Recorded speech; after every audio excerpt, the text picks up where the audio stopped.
yao ni kupiga kelele. Wanasema sijui watarudi kwa barabara. Kwani kuna pahali barabara imeenda? Si barabara iko tu. Si warudi waendelee. Nominated member of the National Assembly Sabina Chege has retained her position as the Deputy Minority Whip. Speaking during a National Assembly proceeding on Thursday, Speaker Moses Wetangula said a court order has been issued barring her removal.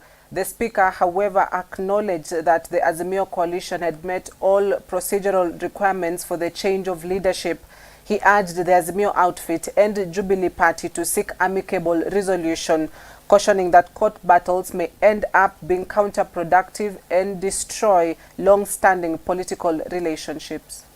As your Speaker, I remain cognizant of the obligation imposed by Article 3 of the Constitution on me to respect, defend, and uphold the Constitution in guiding the proceedings of the House. On one hand, the minority party has met all the procedural requirements to effect a change of its leadership. On the other hand, I'm confronted by a court order that specifically cited both the Speaker and the House as parties to a judicial process that seems to challenge an administrative process. Despite the sympathies I may hold for the predicament that the minority party finds itself, this House has consistently demonstrated its willingness to abide by orders of the court relating to the exercise of its quasi-judicial and administrative functions. Even where certain orders have been adverse to the interests of the House, we have dutifully obeyed them and sought to set aside the orders that we were not in agreement with. Honorable members, from the foregoing, my hands are therefore tied with regard to the court order that has been brought to my attention. Until and unless further information is provided that this order has been varied or set aside, the court order effectively suspends the decision by the minority party on the replacement of the Honorable Sabina Chege as the Deputy Minority Whip. As a seasoned legislator and experienced party leader myself, my heart sinks whenever I see a dispute that may be resolved through internal dispute resolution mechanisms being referred to in an adversarial court system. In my experience, court battles may be counterproductive and may ultimately destroy long-standing political relationships. I encourage the minority party and the Jubilee Party to seek an amicable resolution of whatever it is that may be the bone of contention with the coalition and between the members of its constituent party. Order.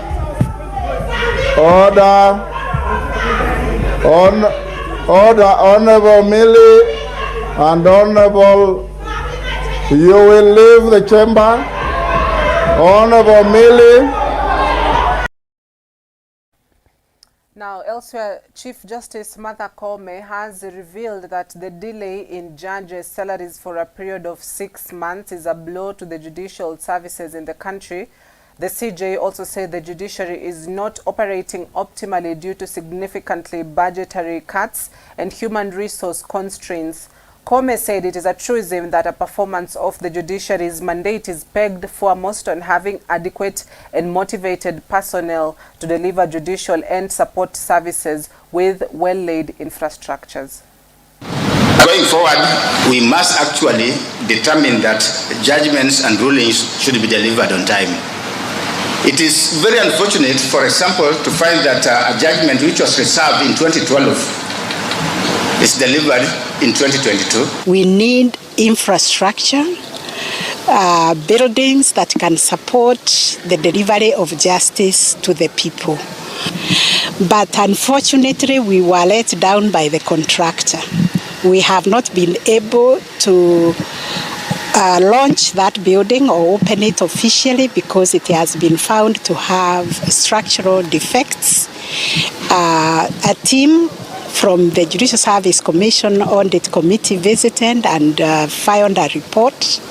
Issues were raised with the contractor and the contractor ran away from the site. So we have had to engage another contractor. So now that is what is making headlines across the country, particularly what has been happening in Siaya County. Deputy Governor William Oduol impeached. His fate lies in the hands of the senators. So why don't we quickly take a look at what is happening on the newspapers this morning, some of the top stories. Now, the Standard, Raila, why we must reject finance bill, and opposition chief Raila Odinga wants the president to withdraw the finance bill, saying its implementation will create an economic recession, and calls on all Kenyans to fiercely resist the Treasury's new tax measures. He says the bill is economic sabotage, and if President Ruto insists on this bill, the country will go into full recession. This bill requires and must guest fears resistance. That is Azimio leader Raila Odinga. Of course, the Finance Bill 2023 is up for reading, or the budget will be announced on 15th, or read in Parliament on 15th of June 2023 by the CS Professor Njuguna Ndung'u. Also on top of the page, Ruto's fresh blow to media and advertising. I'll be giving you the details of that in a few, as well as 24 billion shillings, too little, too late for schools, as the Ministry of Education, or the Ministry of Treasury, has released some money to the public schools who have been decrying shortage of funds.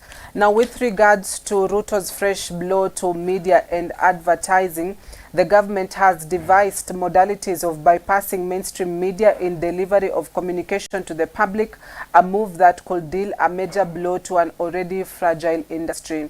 There are plans to start distributing government's weekly My Government publication through Postal Corporation of Kenya, as well as other digital platforms. My Government is a publication where government agencies place adverts, paying an advertising fee to the government advertising agency, which then pays mainstream newspapers to carry the publication as an insert. Now, the government agencies are no longer allowed to place adverts in newspapers on their own, but have to go through the government advertising agency. So there's a new plan to find new ways of advertising for the government, and that is not through mainstream media, but through My Government's publication, as well as the digital platforms. So those are stories making headlines on top of the page on the Standard, which also talks about impeached fate of Siaya's Oduol, now in Senate's hands. Now, there are normally two ways to go about an impeachment process. One, the MCAs impeach you, and you have to go through a court order, and that's if if the court does not overturn the MCA's decision, then that's it. And that is what we witnessed before with former Governor Ferdinand Waititu. And now there's also a new procession where the MCAs impeach you, but then the senators will have to listen to your case and their case as well. And if they do agree with the MCAs, you get impeached. But if they do not, then you're reverted back to office. Now, the Star this morning talks about winners and losers in Ruto's maiden budget. Winners and losers in Ruto's maiden budget. MPs front policy changes that will affect media, students in private universities, and education ministries. And that is a story that is on page 4 and page 5. Winners of this maiden budget include the Teacher Service Commission, Kenya Prisons, Internal Security, National Police, the IEBC, the Judiciary, Posta Kenya, NEMA, Government Printer, and Housing Department. Losers include media who have a review of government advertising policy, private universities or private institutions where no capitation for government-sponsored students, as well as the Education Ministry, infrastructure projects to be run by the CDF. So winners and losers in Ruto's maiden budget, and that is a story that you can find on page 4 and page 5 of the Star this morning. Now let's talk about the Daily Nation, what is making headlines. Raila's 10 demands for Ruto. Raila's 10 demands for Ruto. Opposition leader Raila Odinga has offered President William Ruto a 10-point economic blueprint he says is a better alternative to the high tax proposed by the government in the finance bill. Odinga wants the government to stop duplication of county roles and responsibilities, curb wastage in the executive, and sale corruption loopholes, even as he maintains subsidies on basic goods must be reinstated and the proposal to increase taxes on goods and salaries be withdrawn from the bill. So there are 10 new demands Raila has made to the government. Also top of the page, former State House official in 413 million shillings child support fight. Former State House official in 413 million shillings child support fight. Now, a woman has filed a child maintenance case against her former senior State House official, alleging that he has abandoned his parental responsibilities over their 3 minors. The woman is demanding a monthly maintenance of 2.7 million shillings to cater for the maintenance of their 3 children. In the alternative, she wants him to deposit a sum of 413 million shillings as maintenance cost for the minors until they turn 18, so battle in court. Also top of the page, it will cost you 560,000 Kenyan shillings to own First Lady's bicycle. So you know that particular bicycle that the First Lady rode in town? Well, if you want that exact same bicycle, all you have to do is cash about 560,000 Kenyan shillings and it will be yours. So those are the stories making headlines across the country this morning. Quite the same issue, the Finance Bill 2023, the new demands Raila has made to Ruto. He says seal corruption loopholes, stop the duplication of roles within the county and national government, curb wastage in the executive. In other words, this traveling in and about is costing a lot of taxpayers. He says that needs to be reduced. And also, like I said, there are winners and losers in the budget. IBC will be gaining in this new budget. The judiciary will also be gaining. The Teacher Service Commission, where 2.3 billion shillings has been released for teachers recruitment. Also talk about the internal security, who will pocket about 2.9 billion, the National Police Service, Posta Kenya, NEMA. But losers, the media itself, particularly mainstream media, will not be able to advertise anymore for the government, but the government will be advertising through My Government weekly publication. Private universities, no capitation for government-sponsored students, as well as Education Ministry, where the infrastructure projects to be run by CDF. So those are the stories making headlines in the newspapers this morning. So give us your feedback on what you think, where you're watching us from with regards to some of these issues that have briefly highlighted for you. But at that point, allow us to take a quick breather. But don't go anywhere just yet. After the break, we'll be talking about art and identity. Our guest is already around and he will be joining me in studio in just a bit to talk about the art, when he started drawing, what it feels like to be an artist, where he sees himself in the next few years in terms of what he draws, as well as the inspiration behind his work. So that conversation is coming up next. Stick around for that. See you after the break.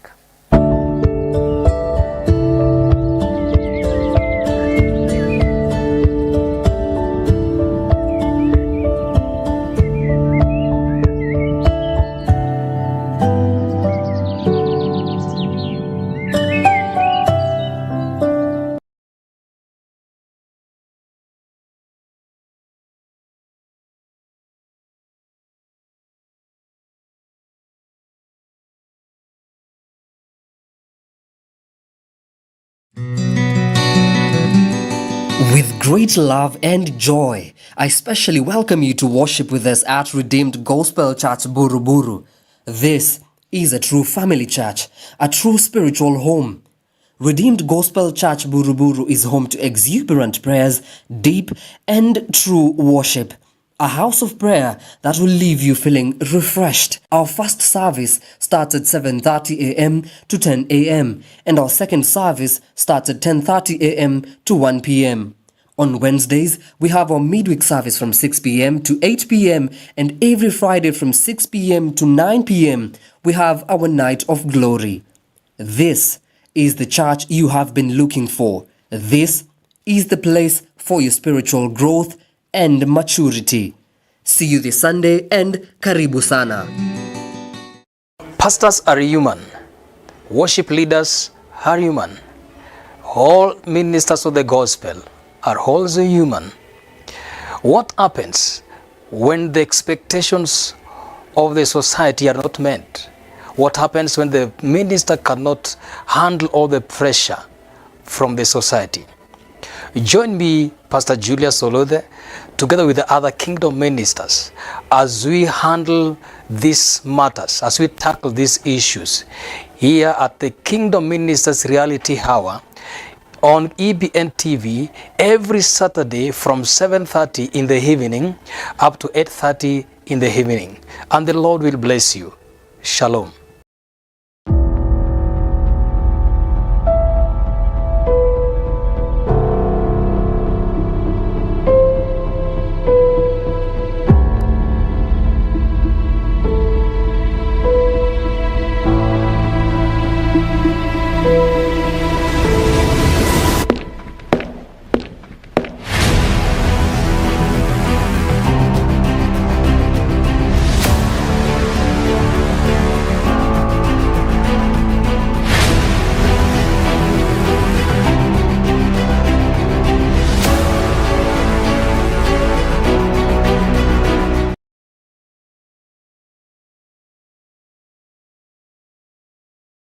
A morning news experience that is prepared to prepare you from the day and what to expect.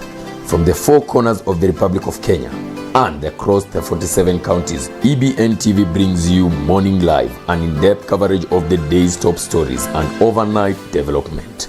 We go beyond the hashtag and the headline to make it make sense to you. The newspaper review, social media check and discussion to bring you up the minute you are up. Morning Live from Monday to Friday at 7 a.m. only on EBN TV. Bwana Yesu asifiwe, watazamaji wa EBN. Kwa majina naitwa Pastor Julius Mutuko, na nataka kukaribisha kwa kipindi ambacho tutakuwa tukisikiliza neno la Mungu kila siku ya Ijumaa na Jumamosi kuanzia saa 3:30 jioni hadi saa 4:30 kila siku kwa lisali moja, na hivyo tukiangazia true worship ama kuabudu halisi, ambapo tukiangalia Biblia kitabu cha Yohana 4:23-24, Yesu alipokuwa akiongea na mwanamke Msamaria alimwambia wakati unakuja ambapo watu watamwabudu Baba katika roho na kweli, kwa maana Baba ni roho ama Mungu ni roho, na yuwatafuta watu kama hao ili wakamwabudu. So John nami tukaweze kujua kuabudu halisi ni nini kwa siku hizo. Karibuni nyote in Jesus name. Asanteni.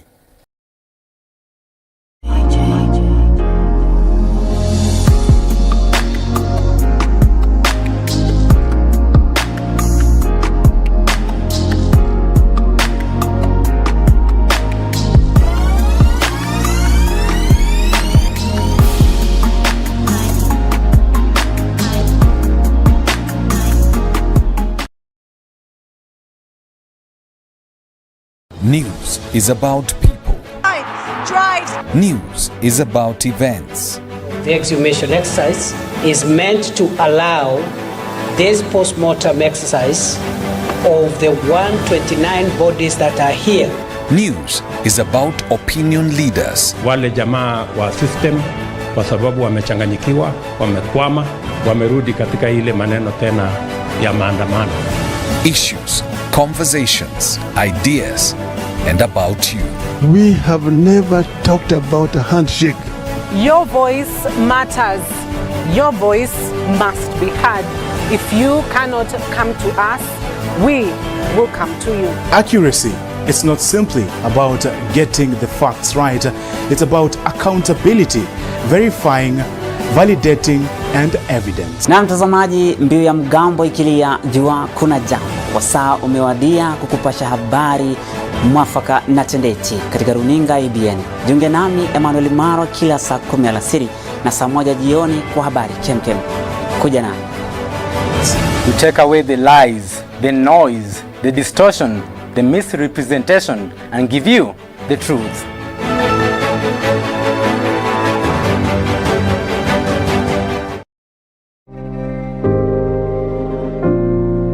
From Nairobi, Kenya,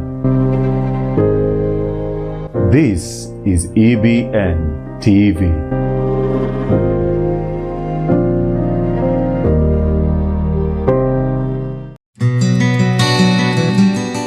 With great love and joy, I specially welcome you to worship with us at Redeemed Gospel Church Buruburu. This is a true family church, a true spiritual home. Redeemed Gospel Church Buruburu is home to exuberant prayers, deep and true worship. A house of prayer that will leave you feeling refreshed. Our first service starts at 7:30 a.m. to 10 a.m. and our second service starts at 10:30 a.m. to 1 p.m. On Wednesdays, we have our midweek service from 6 p.m. to 8 p.m. and every Friday from 6 p.m. to 9 p.m. we have our night of glory. This is the church you have been looking for. This is the place for your spiritual growth and maturity. See you this Sunday and karibu sana.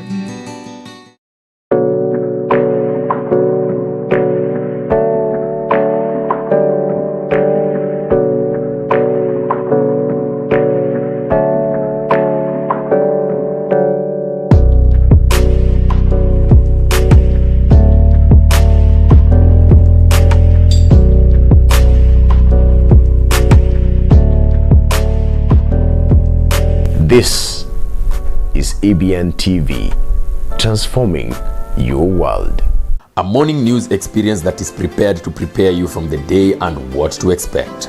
From the four corners of the Republic of Kenya and across the 47 counties, EBN TV brings you morning live and in-depth coverage of the day's top stories and overnight development. We go beyond the hashtag and the headline to make it make sense to you. The newspaper review, social media check and discussion to bring you up the minute you are up. Morning live from Monday to Friday at 7 a.m. only on EBN TV.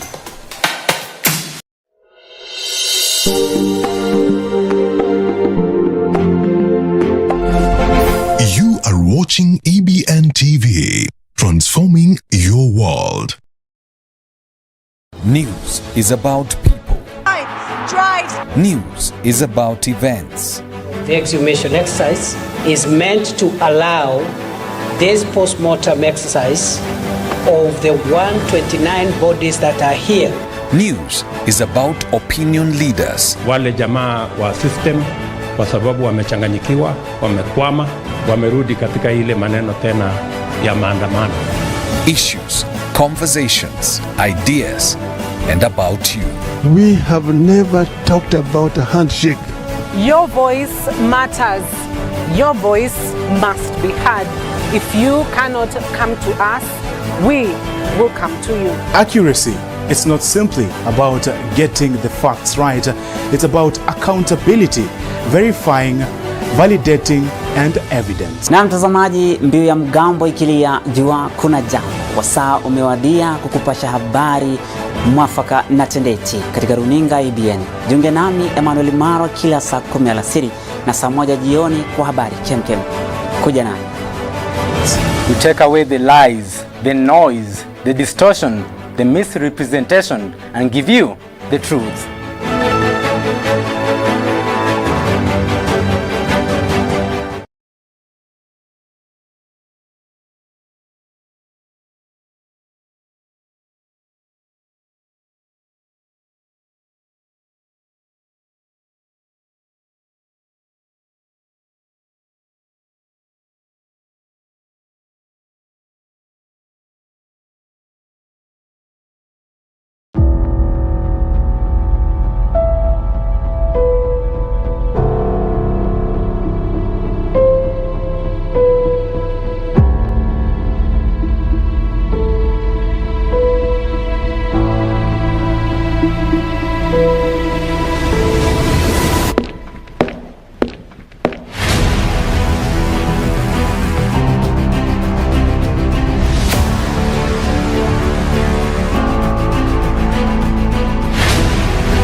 Welcome back and thank you for staying with us. You're watching Morning Live, and if it's Friday, you know it's all about inspiration. So it's Inspirational Friday begins right now, and today we'll be discussing about something important. I'll be having a conversation with an artist on art and identity.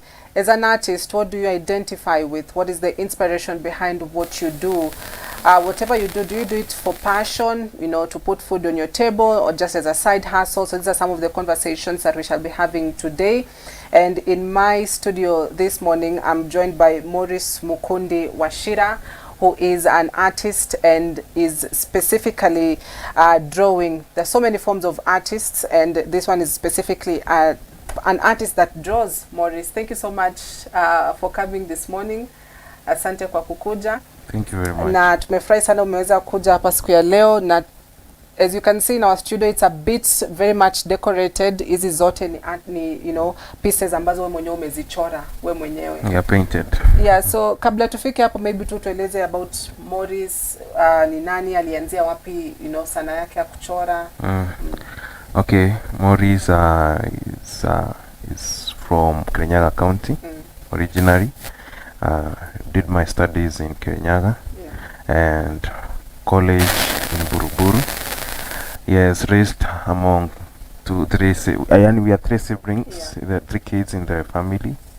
Yes, in a dysfunctional family. Yes. As a professional artist, I've been doing art for a very long time. Actually, this was not my passion, but due to life circumstances, I tuned to this other side of painting. Yes. So, Sai, obviously, umekuwa so much professional, because I can see the work that you're doing is very, very professional. Yeah. So, at what point in your life ndo uliona enyewe unaweza chora, ukaanza tu ukaona tu you're starting to sketch something? Ilikuwa at what age hivi? Let me say from class 1 there. Class 1? Yes, that's when my teacher was giving me some works to draw the charts in the class, and since then I never stopped doing the art. Yes. So all through from class 1 umekuwa tu ukichora. Yes. So ni at what point ndo ukatan kwa professional? Unajua kuna wale bado wanasemanga amateurs. So at what point did you now say, okay, now this is something I want to do professionally? I think 2017 there. Yeah. Yes. What age? Where were you? At 2017 I was still working as a social worker. Not social worker, as a caretaker in Usalama Children's Center. Yes, that was in 2017. And that is the time when I finished my college art studies. Yes. So you've actually gone to school to study? Yes, I did a certificate course for art. Yeah. So you know, kwenda shule kufanya hiyo certificate ya arts, did it, you know, push you more kuendelea kuchora, ama at that point you just thought, let me just go do this course and see where it takes me? Hapo kitambo I didn't want to do art actually, as I said before, but because I wanted to tap to my potential, so I had to go and chase my dream in Buruburu Fine Arts. Yes, so at that moment ndio nikarealize I'm very good at art. I was going there to be a sculptor. Yes, but then due to some few circumstances and issues, nika tuned to being a painter and a drawer. Yeah. So tuseme tu essentially, maybe kama ungefika huko hapo kufanya sculpting, sasa ungefanya. I also do sculptor even now. Oh, you do both? Yes. Na sculpt na unachora? Yes. Oh, nice. So how is it to, you know, to do the two of them? It's easy. Yes, because when you do sculpture, more like you're doing a form. Like, so if you're doing sculpture painting, painting becomes easier if you're doing sculpture. If you're doing painting, the whatever forms that you're able to do in a 2-dimension to make it in 3-dimension in a 2-dimension form, then sculpture inakuwa rahisi. Kuna mtu anakusikiza anashangaa unasema 2-dimension, 3-dimension. Maybe unaweza difference ya 2D and 3D. 2D ni flat surface area. Yes, 3-dimension ni round form. Yes, for instance, like this cup. These are 3-dimensional form. Yes, and the paper is a 2-dimensional form.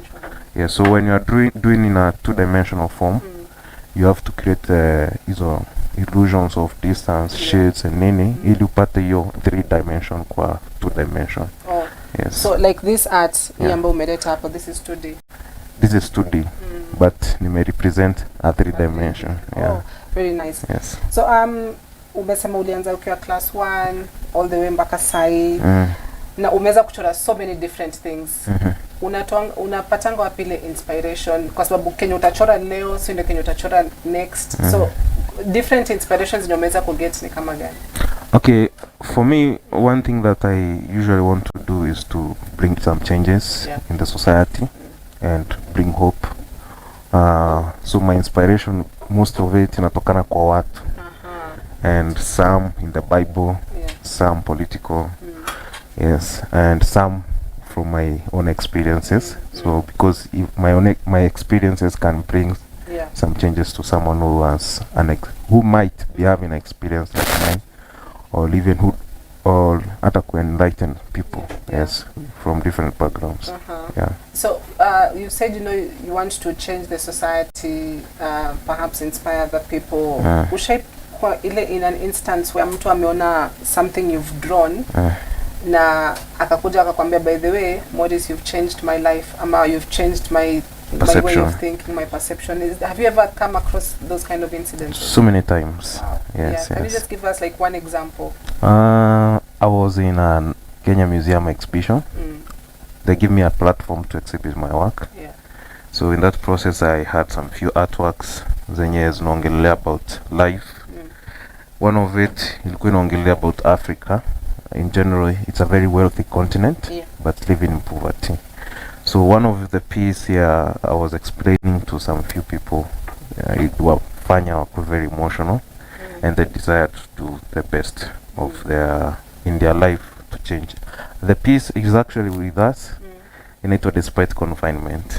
It's actually here. Yes. Yeah, I think we will take a look at one by one every of these pieces umekuja nazo leo, kwa sababu your art is sort of different. It represents something, and perhaps a lot of artists wanakosa maybe inspiration, ama ile inspiration wako nayo, but they just don't know how to put it on paper. So wakati umepata idea, this is what I want to draw about. From that point, how do you go to unapata a specific idea nataka nichore something? Kwangaje hiyo process?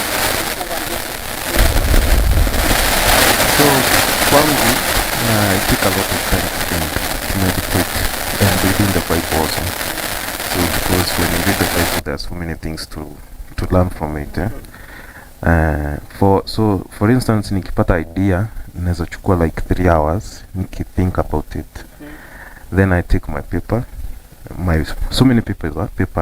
I do different sketches. The one which will please me, or with the one which will come closer to what is in my mind, it's what I select. Yes, then I put it on my canvas. Yes. Does it get to a point penye you're staring at this paper for hours and it's just blank, you don't know what to write? Ushajikuta kwa situation kayo? Oh, that's very interesting.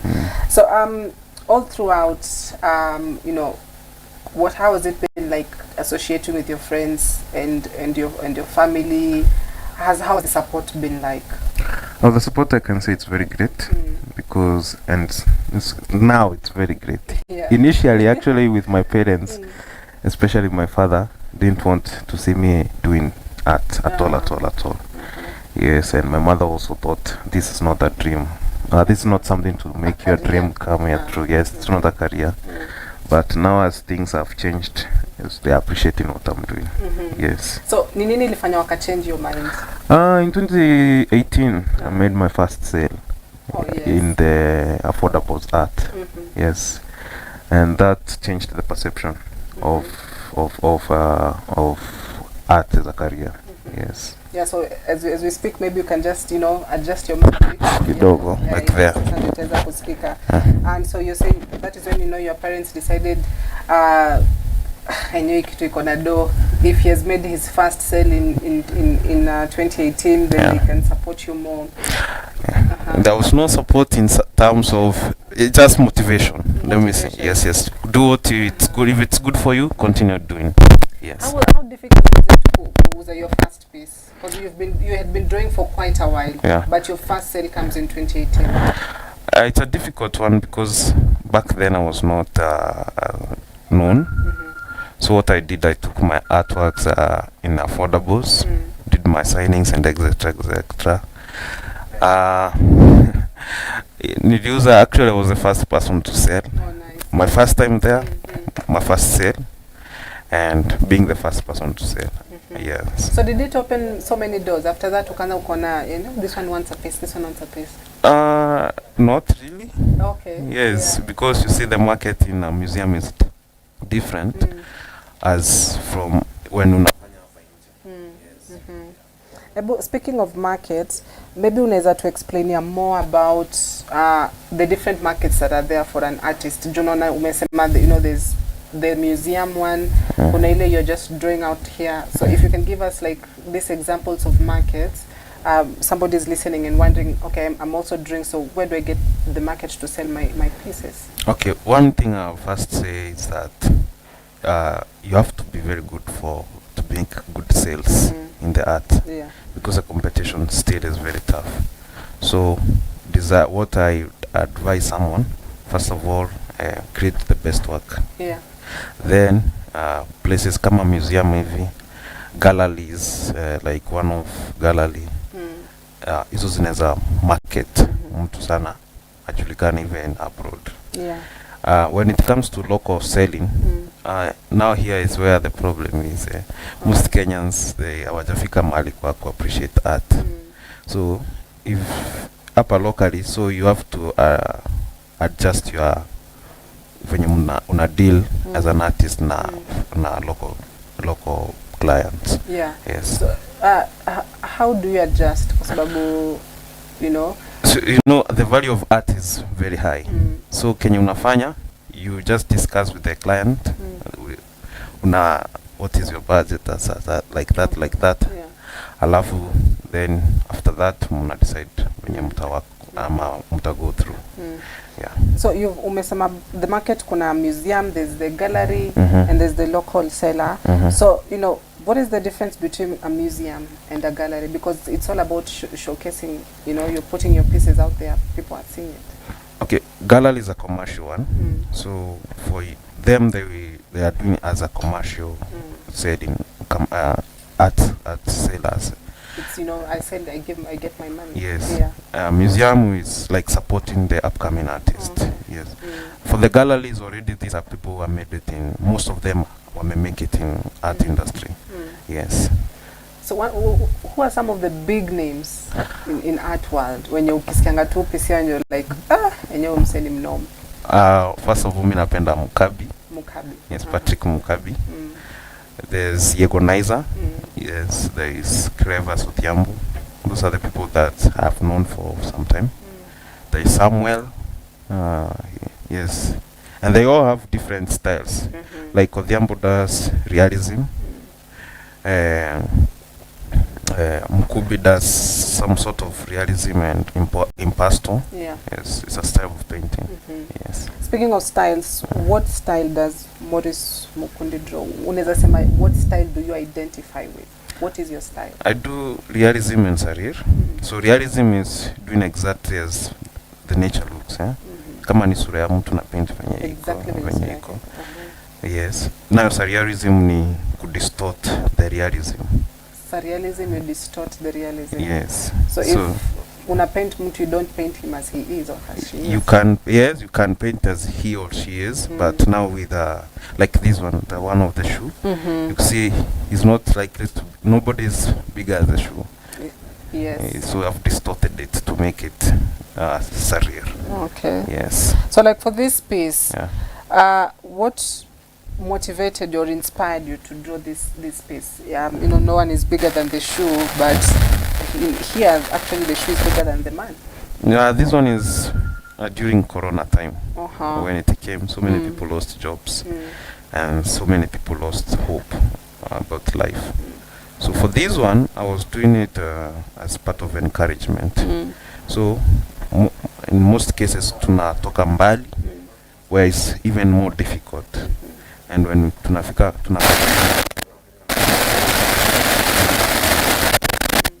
na ni kama bado hatujafika na tunafaa tuende mahali. You see expectations zinakataa kuwa met. So for this one, the way he sat on the ground is like thinking, and the shoes is a symbol of struggle. Yes, but as you can look, kuna kabarabara kanaendelea hivi. So kama angekaa hapo chini bado ange continue na journey, maybe angefika mahali anatamani kufika. Yeah, umesema about the shoe and struggle, nikakumbuka hii song ya uliza kiatu. You know, your shoes tell your story. Yes. A lot of people do not know that. So that's quite a fantastic style, realism and surrealism. Have you ever tried to perhaps, you know, explore other styles? Yes, I do. I've tried so many styles, but so allow us to take a quick break, but when we come back, we'll be taking a look at the artist, at the pieces that he has drawn one by one and what it means. This one is so deep, you know, during the COVID pandemic, the struggles of a man. There's a road ahead, he needs to keep on going, but he's sitting down. So when we come back after the break, we'll be looking at the pieces one by one, what they mean. And if you can see this piece right here, this is former President Uhuru Kenyatta. So there's an interesting story behind that we'll be taking a look at just after the break, so stick around for that.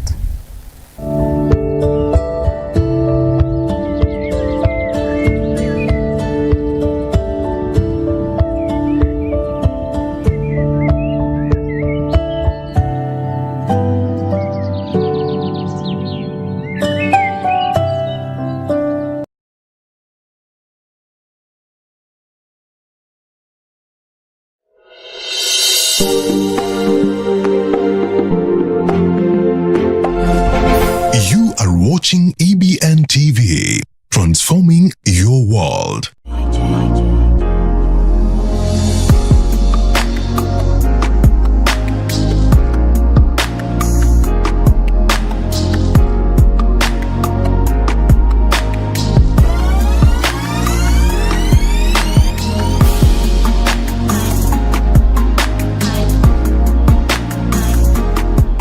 Bwana Yesu asifiwe, watazamaji wa EBN. Kwa majina naitwa Pastor Julius Mutuko, na nataka kukaribisha kwa kipindi ambacho tutakuwa tukisikiliza neno la Mungu kila siku ya Ijumaa na Jumamosi kuanzia saa 3:30 jioni hadi saa 4:30 kila siku kwa lisali moja, na hivyo tukiangazia true worship ama kuabudu halisi, ambapo tukiangalia Biblia kitabu cha Yohana 4:23-24, Yesu alipokuwa akiongea na mwanamke Msamaria, alimwambia wakati unakuja ambapo watu watamwabudu Baba katika roho na kweli. Kwa maana Baba ni roho, ama Mungu ni roho, na yuwatafuta watu kama hao ili wakamwabudu. So nami tukaweze kujua kuabudu halisi ni nini kwa siku hizo. Karibuni nyote in Jesus name. Asanteni. News is about people.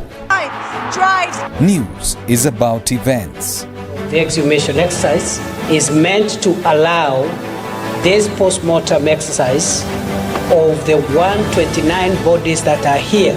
News is about opinion leaders. Wale jamaa wa system kwa sababu wamechanganyikiwa, wamekwama, wamerudi katika ile maneno tena ya maandamano. Issues, conversations, ideas, and about you. We have never talked about a handshake. Your voice matters. Your voice must be heard. If you cannot come to us, we will come to you. Accuracy, it's not simply about getting the facts right.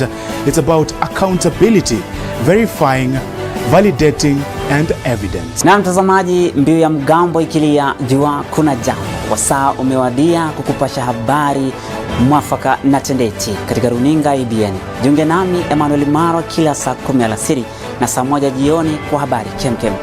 Kuja nami. We take away the lies, the noise, the distortion, the misrepresentation, and give you the truth.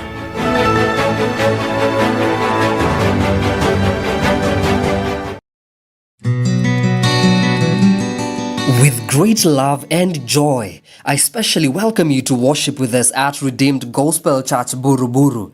This is a true family church, a true spiritual home.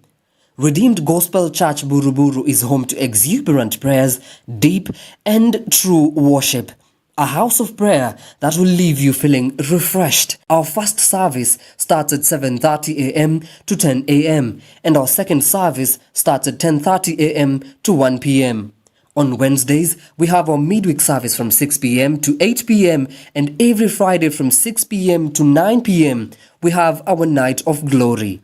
This is the church you have been looking for. This is the place for your spiritual growth and maturity. See you this Sunday and karibu sana.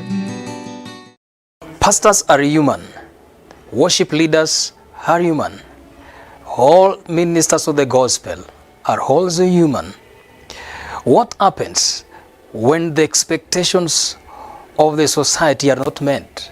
What happens when the minister cannot handle all the pressure from the society?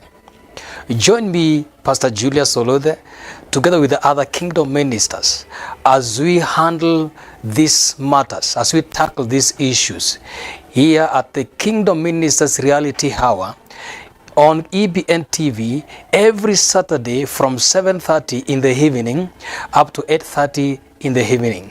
And the Lord will bless you. Shalom.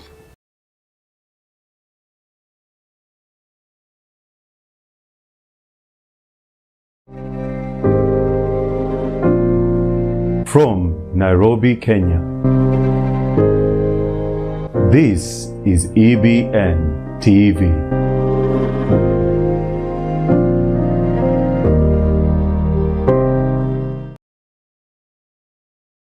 A morning news experience that is prepared to prepare you from the day and what to expect.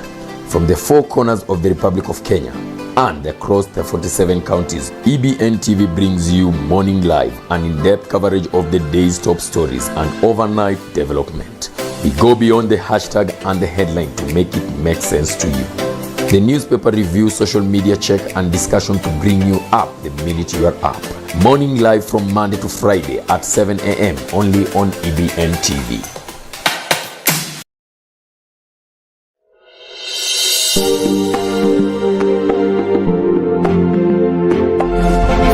You are watching EBN TV, transforming your world.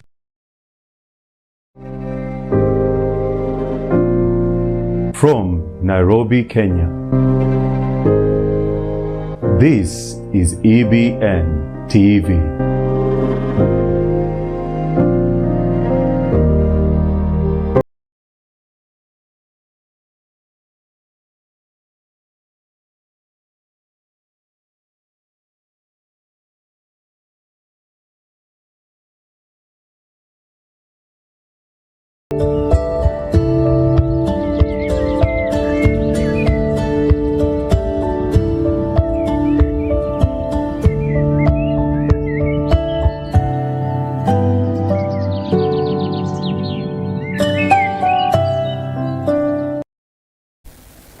Welcome back. Thank you for staying with us. You're watching Morning Live. If it's Friday, you know that it's Inspirational Friday.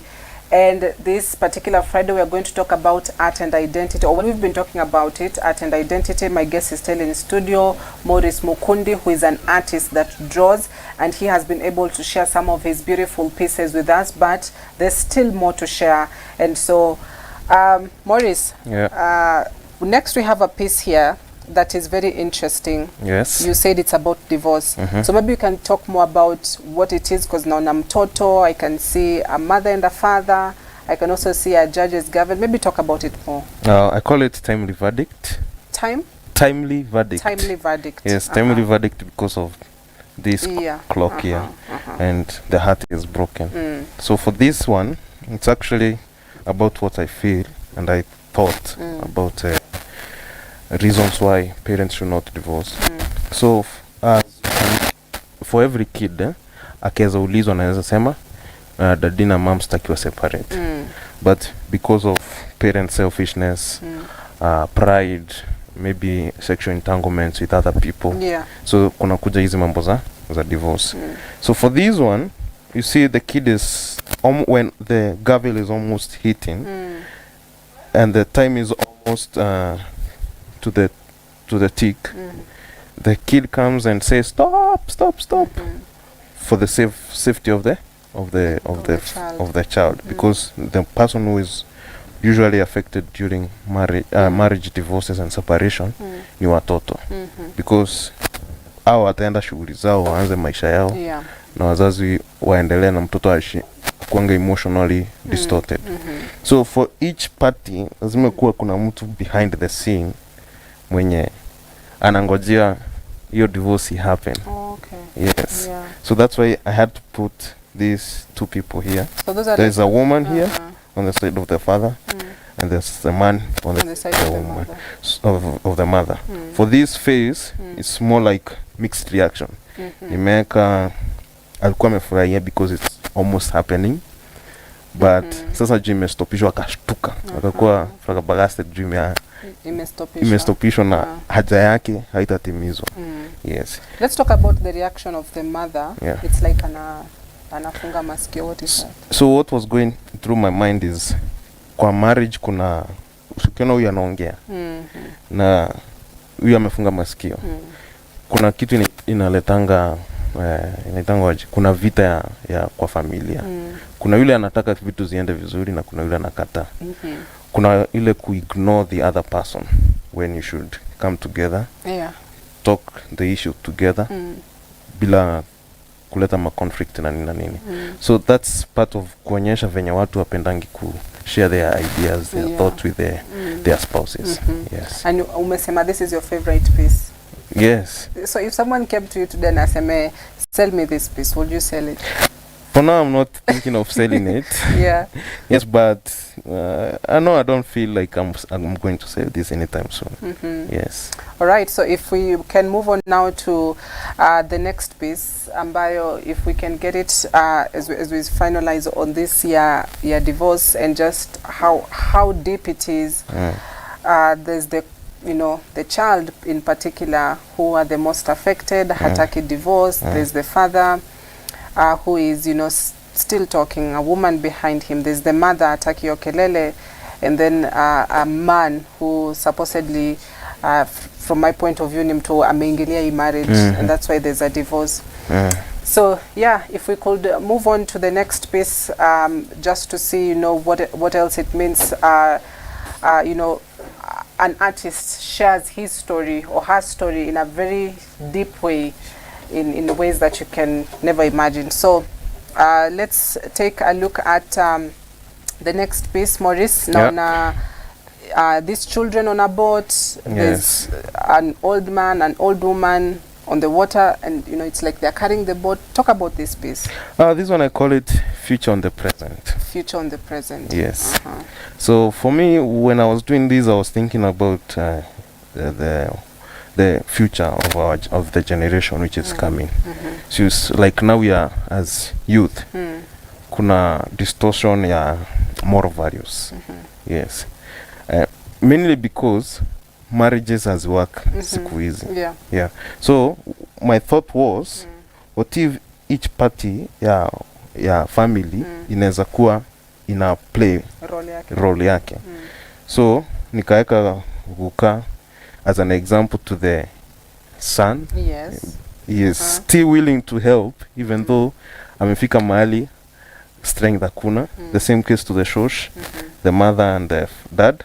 So the water is symbolic to me as difficulties of life. You see, kuna time yenye magic of well flowing, na kuna time iko wavy sana. Ndani ya maji kuna time ni ku deep, kwingine si deep. Yes. Then the kids are being saved. So this is a heaven. And a boat, after ime crashiwa na so many things, they still want to do the best for the kids. Yeah, because wakiachilia hii boat ita sink because already kuna spaces maji tengia ndani ita sink. Actually, and it doesn't make sense because ocean inakuanga deep. Now this is what we call surrealism. So something which does not make sense making sense. Yes, because it's deep. So how are they able to walk a deep sea ocean and still carry the boat? Yes. So for these children, naona mmoja ni kama ameshika, I don't know what, on the board. You see, kids are very innocent. Yeah. They don't know what is happening in their surroundings. Hata kama kuna difficulties, like as we are growing up, we could go and ask money, mom, nipe kitu ni buy, nataka kununua kitu. But tunaambiwa nitanunua. Na sasa hiyo akisema hivyo anasema hivyo hata yeye bila pesa ya kununua hiyo kitu. So tunatoka hapo tukiwa tumefurahia, mami atatunulia, madadi atatunulia nini mimi hii kitu. And that's the meaning of the innocence. Neka innocence kwa kids. Yes, because they don't understand anything. Alafu kwa huyu it's more like an understand. So already we need to train our kids as they are growing up. Roles zenye wanaweza play in their life. Yes. Huyu mwenye amevaa yellow, the kid looking away, it's like, you know, he doesn't know what is happening. He has no clue. He has a clue. He has a clue. Yes, because you see, if you stay close to kids, you see they are so curious. So this is part of curiosity with kids. Yes, that's a symbol of how kids are curious of many things, for knowing many things. So for me, I was doing this picture to just demonstrate how curious kids are, and they desire to see more. And zenye vitu zenye hata uwezi expect ama uwezi fikiria. Kuna time nilikuwa najiuliza ni nini ina run in the minds of kids. So that's why niliweka hiyo hapo. Okay. Yeah. It seems you're so passionate with kids. 2 pieces so far have involved kids. Is this something that you intentionally do to, you know, to sort of be the voice of kids and what they go through? Yes, I used to work in a children's home. Oh, okay. Yes, and I saw how they didn't have the father figure, and when the mother figure was supposed to be there, it wasn't. So there was like they don't know the meaning of life. Yes, because you see, one kid came to me and asked, "Oh, Uncle Maurice, how can I say when I go to school that dear ako wapi?" So I was like, you just say your dad is the greatest of all daddies. Yes, and I told her the dad is God. Oh, nice. Yes. So you know, having worked close to a children's home, it changes your thinking a lot. Yes, and yes, inspires you to draw so many things. Fantastic. Now let's move on to the next piece. I'm seeing is this chess. There's a man, there's a camera, and there's a, I don't know what animal that is. Maybe you can explain about that as well. Oh, this is inspired by Proverbs chapter 6. Yes, the one which says, go to the ants. Go to the ants. And learn from them. They know seasons, they know time, they know when to harvest and such things. Yeah. Yes, so for me, I've done a piece of this. Actually, this is a continuation of another artwork, which I've already given out. So for this one, I was like, I also play chess. So for this one, I was like, because chess is one of the complicated games. Yeah. And it needs a lot of IQ to play it. I thought, wacha nieke ant na huyu man, wacheza chess, tujue ni nani akona better mind. So in comparison to the Bible. So in this generation we are living, so many people have lost the purpose. They don't know what to do in their life. They also hawajui seasons. Wanafanya tu vitu bora wafanye. Yes. So that's why nikaeka ant. Now, if you can see, he has just played his best move. Yeah.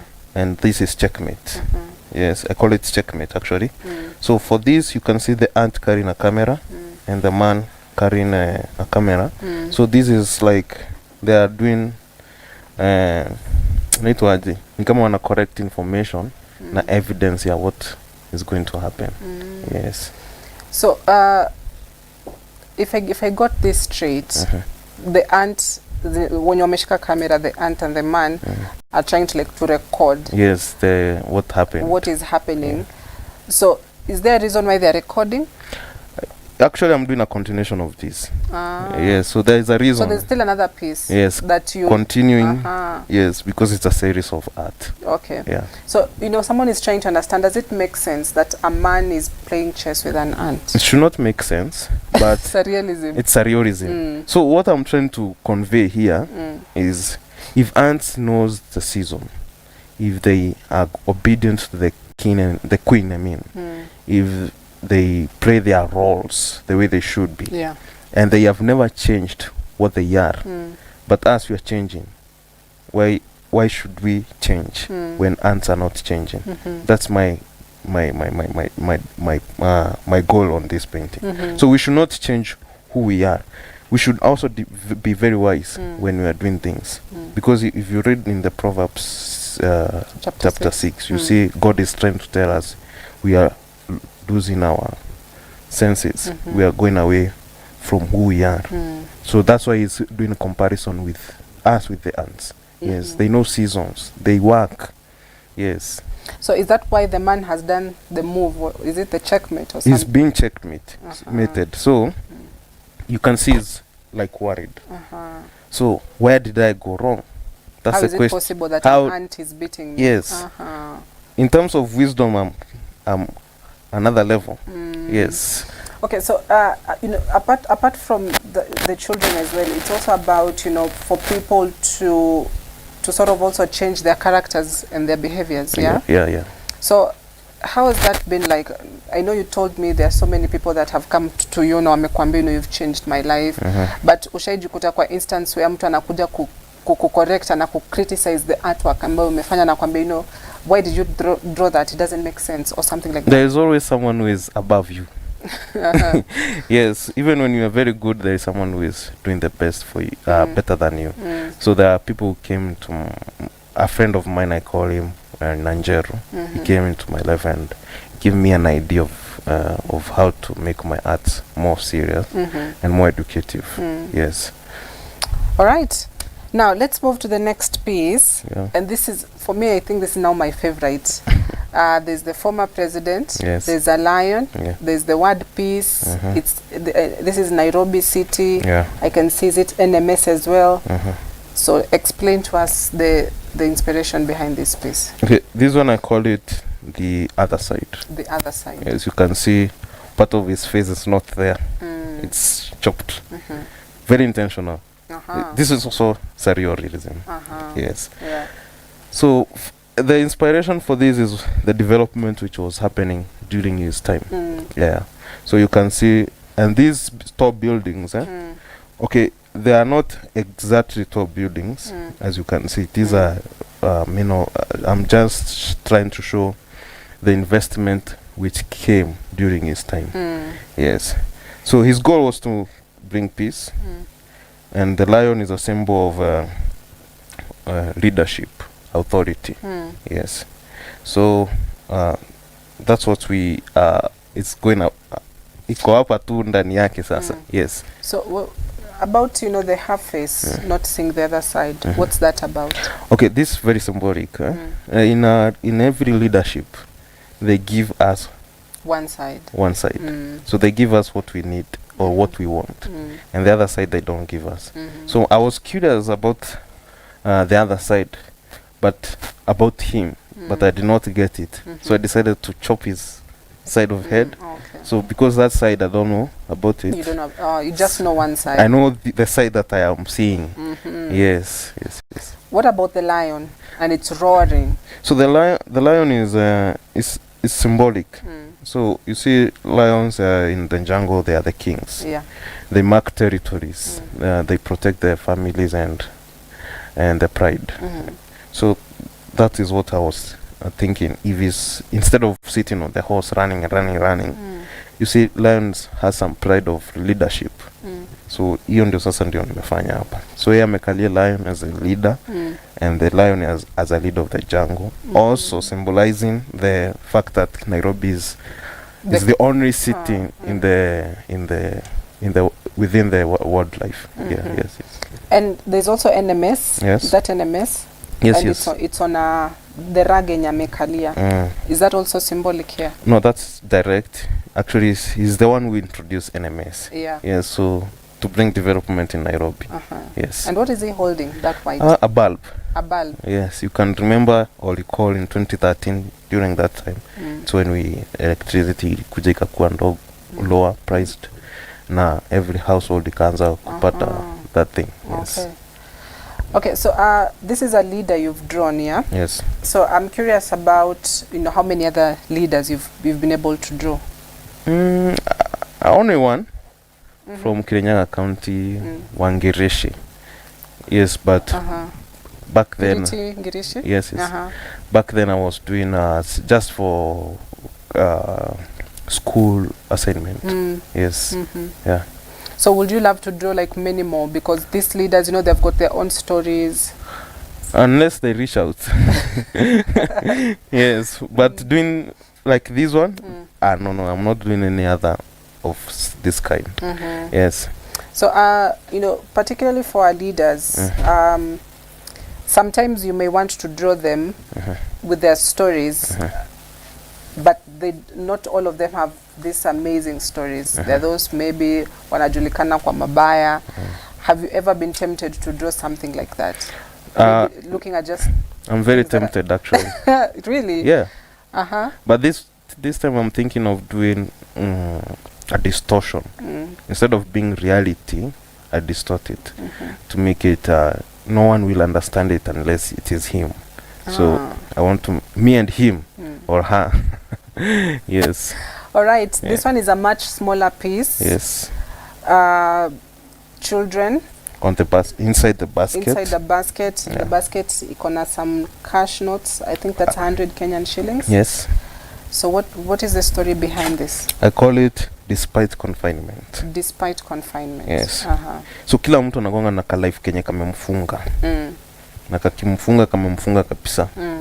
So you can see one part of this Kenyan shilling iko nje na ndio kubwa sana. Alafu matunda iko nje ya basket. So kumaanisha if they come out of this confinement, there's a success awaiting them. Yeah. Yes. So the fruit is a symbol of success, the money is a symbol of success. Yes. Yeah. So what about the child? Mtoto anabeba mtoto. Okay, I was doing it for intentionally because we need to take care of each other. Yes, even when things are not good, we need to take care of each other. So, and we need to keep it calm. Unaona wamefurahia although mmoja anakaa ni kama kwa sad kidogo. Yeah.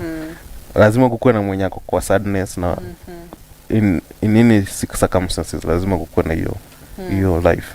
Yes. So I know that some of these pieces you are selling. Yeah. Kuna zenye uzi. Yes. So someone is wondering, what are the price ranges of some of these pieces you've drawn? Like, are you selling this one? And if so, what is the price range? Surrealism is a bit expensive. Yes, the value goes still up. Okay, this one initially I was selling it in the museum, in the galleries. I would sell it for about 90,000. 90. Yes, because there is a commission which they take. About some galleries take 50%, others take 40%, others take 25%. So you have to evaluate and see if I sell it at 20,000, what am I going to get? Yeah. And what are they going to get? So that's the price. So it depends on the market. Depends with who you are selling to also. So if you're selling to someone just on the streets, I may come across it when your matron is interested. In the street, because I don't do the street works, I may not sell it in the street because these are purposely for studios and galleries and exhibition. Yeah. For the street ones, those ones I don't do. Okay. Yes. So something else I also wanted us to talk on as we finalize is just about mentorship. As an artist, did you get the opportunity to be mentored into drawing by somebody? That one, yes, you have to be mentored. So I was mentored by several artists. Yes, one of them being Nanjala. Yes, then later on I decided, okay, I might do work similar to him. Let me find myself. So I went to seclusion for like 2 years. So I secluded myself from any other artist, and this is when I discovered I'm a surrealist artist. Yes. Would you be open to mentoring so many young artists who are watching and they don't have that guidance? They know how to do, they just don't know what do they need to do to be able to get to this level of professionalism? Yes, I do. I do mentor. There are so many people coming to my home. I give them some inspirations, some thoughts, some ideas, where to what will make best sell if they do this and this. Yes, I do that. Yeah. And also about you know, you've talked about them coming to your home. Do you have a physical studio where people can actually just come and see what you do? Right now, no. Yes, because I'm upcoming professional artist. So for a studio, it's somehow very expensive to maintain a studio. Yes, but in the near future, I'm thinking about it. Yes. So as we wind up, people need to, when someone wants to come and see these exhibits, they don't know where to start from. They just, you know, you're talking about museums and galleries, but they just don't know where these museums, where these galleries. So if you can give us some bit of guidance on just some of these places, people can come and see these exhibits of various artists, not just you, but so many other artists. Okay, what happens for these exhibitions, they do make posters. So problem is only the art lovers ndio wanapatanga hizo maposters. So if people here in Kenya would really learn to appreciate art, I believe most of them watajipata kwa hizo galleries and exhibition. Something else is kwa exhibitions kama sai in museum kunayo in a run. So if anyone is interested, they can go and visit and see the whatever is being exhibited there.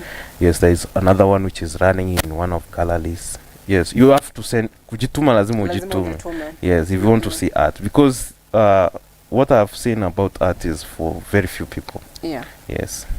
Yeah, because you know, people just don't understand the thrill that comes with drawing. So wanaona tu, just you know, drawing. This is just drawing, and they don't know how difficult it can be, by the way. Yes. How long does it take you to draw just one of these pieces? This one took me 3 weeks. 3 weeks? Yes.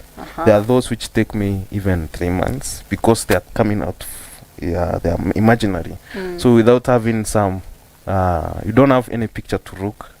So you have to... It's just in your mind. Yes, you have to compose those images and select which is best for you and just a pose. Yeah. What do you use to draw? I mean, this one is, for the distance, this one I've used charcoal, compressed charcoal, from a Lebanon tree. Lebanon tree? Yeah. A tree in Lebanon? Yeah. Yes, and it's a very good one. You can't erase once you have drawn. You have to be neat and perfect. Yes. The paper behind it is called canson paper. It's good for watercolor and charcoal drawing. Yes. So all pieces are drawn with amaziko different. Those with charcoal. This is for charcoal. The rest were for oil paint. Oil paint. Yes. Yeah, and you know all these pieces. I think all of them are surrealism. Yes. So today, unfortunately, hatujapata piece ya realism, but that would have been interesting just for people, you know, to see that actual physical difference between the two pieces. Yeah. So where can people get you, Morris? Mtuanza kupataje? On Instagram, you can get me as Mukundi Morris. Mukundi Morris. The same case to Facebook. And my contact is 0716 307 613. Just maybe you can take that number again. 0716 307 613. It's also my WhatsApp number. Okay. Yes. Wow, what a wonderful time we've had. You're so talented. Thank you. Mimi hata kuchora basi tu peke yake, hata mstari tu kwa kitabu, it's a problem. But you're so talented. Thank you. And we appreciate you so much for coming to share this piece with the world, to share, you know, your inspirations, your stories, some of which, you know, may be personal, others are not, but that's such a good thing. So thank you so much for coming, Morris. Yeah. And I'd love to take your quick feedback before we wrap it up. I can see Emmanuel Mita says, watching from Kariobangi South. What a fantastic piece of art that is. We also have Millicent Kanyiri who says, Habari asubuhi, tuned in and watching. We also have Janet Nekoi says, good morning, watching from Kitengela. We also have Silas Wafula says, you know, I'm watching you guys. Good job. And yeah, those are some of the feedback or the comments that have been coming in. But remember, you can engage with us throughout the day. If you're interested in one of these pieces, or you're interested to have your own piece, done for you, you can reach out to us through our social media platforms, and we'll be able to link you up with Maurice, who has made the time for us this morning. So that is why we want to wrap it up. Asante sana. My name is Cynthia Nanjala. If you missed this broadcast since when we started, you can rewatch it once again on YouTube, and you can also rewatch it right here on Facebook. So that's it. Enjoy the rest of your day, as well as have a fantastic weekend ahead.